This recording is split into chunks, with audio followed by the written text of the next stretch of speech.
Young India పేరు పెట్టి లక్షలాది మంది తెలంగాణలో ఎస్సీ ఎస్టీ బీసీ మైనార్టీ విద్యార్థులకు ఉన్నతమైన చదువులు చెప్పించి వాళ్ళను డాక్టర్లుగా, లాయర్లుగా, ఇంజనీర్లుగా, సైంటిస్టులుగా మా హనుమంతన్న చెప్పినట్టు వాళ్ళని ఎమ్మెల్యేలుగా, ఎంపీలుగా తీర్చిదిద్దే బాధ్యత కాంగ్రెస్ పార్టీ తీసుకుంటుందని చెప్పి నేను ఈ సందర్భంగా తెలియజేయదలుచుకున్నా. మేమందరం మీకు ఉద్యోగాలు ఇవ్వాలనుకుంటే మా హనుమంతన్న కుర్సే ఇవ్వాలంటున్నాడు మిమ్మల్ని ఎమ్మెల్యేలను చేసి. అందుకే ఈరోజు నేను సూటికి ఒక్కటే మాట చెప్పదలుచుకున్న టీఆర్ఎస్ నాయకులకు, అధికారం కోల్పోయి విచక్షణ రహితంగా అసహనంతోని అర్థం పర్థం లేని మాటలు మాట్లాడితే తెలంగాణ సమాజం నుంచి మిమ్మల్ని సామాజిక బహిష్కరణ చేయాల్సి వస్తుంది. శ్రీ రాజీవ్ గాంధీ గారి విగ్రహం యువతకు ఒక స్ఫూర్తి. ఈ యువత ఈరోజు సాంకేతికంగా రాణించిండ్రు. ఈ దేశంలో లక్షలాది కోట్ల రూపాయల ఆదాయం వస్తుందంటే ఐటీ రంగాల నుంచి ఈరోజు వస్తుంది. అట్లాంటి స్ఫూర్తినిచ్చిన రాజీవ్ గాంధీ గారి విగ్రహం సచివాలయం ముందు అమరవీరుల స్తూపం పక్కన ఉండడం సముచితం. నీ అయ్యా 10 ఏళ్ళు రాష్ట్రాన్ని దోసుకున్న ఒక దొంగ, ఆ దొంగ కోసం అక్కడ విగ్రహం పెడితే తెలంగాణలో ఉన్న వాళ్ళందరూ దొంగలుగా తయారవుతారు ఇట్లాంటి దొంగ విగ్రహం పెడితే.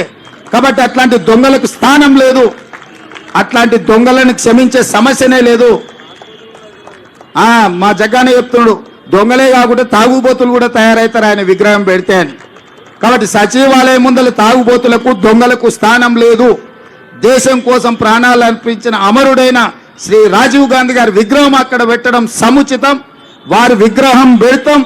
రాబోయే 15-20 రోజుల్లో పెద్ద ఎత్తున రాజీవ్ గాంధీ అభిమానులను లక్షలాది మందిని జమ చేసి అక్కడ ఆ విగ్రహావిష్కరణ కార్యక్రమాన్ని చేపడతాం. ఇవాళ చేద్దాం అనుకున్నాం కానీ ఇంకా కొన్ని పనులు పూర్తి కాకపోవడం వల్ల విగ్రహావిష్కరణ చేసుకోలేదు. తొందరలోనే పెద్ద ఎత్తున ఒక పండుగ వాతావరణంలో శ్రీ రాజీవ్ గాంధీ గారి విగ్రహాన్ని సచివాలయం ముందు ప్రారంభించుకోబోతున్నాం.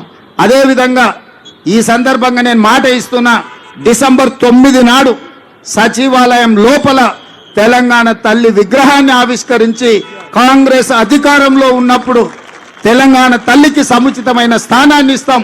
10 సంవత్సరాలు తెలంగాణ తల్లి విగ్రహం పెట్టలేని సన్నాసులు గతంలో పాలకులన్న సంగతి కూడా ప్రజలందరికీ తెలిసే విధంగా కార్యక్రమాన్ని ఏర్పాటు చేస్తామని తెలియజేస్తూ ఇంతసేపు ఓపికగా ఉన్న మా విద్యార్థులకు మరొకసారి అభినందనలు తెలియజేస్తూ మీ దగ్గర సెలవు తీసుకుంటున్నా. ధన్యవాదాలు మిత్రులారా.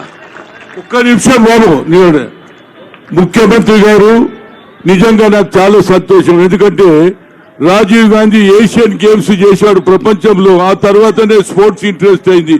యంగ్ ఇండియా చేస్తున్నాడు, యంగ్ ఇండియా స్పోర్ట్స్.